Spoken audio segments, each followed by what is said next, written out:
Dhe do ndalemi sërish tek Norvegjia në një tjetër projekt, në një projekt gjigant që do të lidh botën nën sipërfaqen e detit.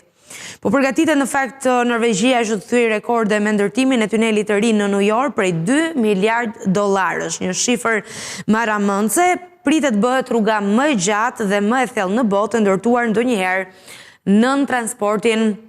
dhe synon që të lidh rajone që deri tani kanë qenë të varura nga tragjedet apo udhëtimet e gjata me makinë. Tuneli do të kalojë thellë në det, duke përballuar presione të mëdha ujë dhe sfida të forta strukturore, gjë që e bën këtë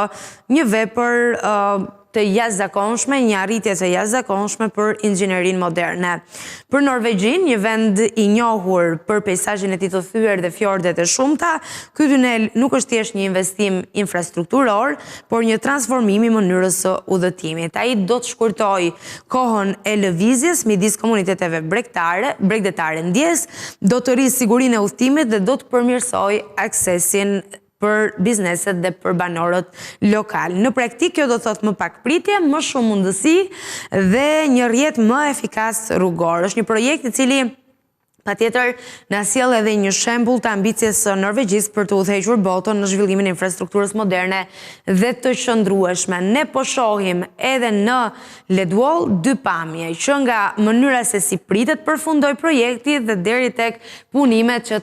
tashmë kanë nisur dhe një pjesë e pamjeve patjetër janë bërë publike edhe për ata që duan dhe kanë interes të dinë më shumë lidhur me këto investime maramëndse dhe të jashtëzakonshme që po bën Norvegjia.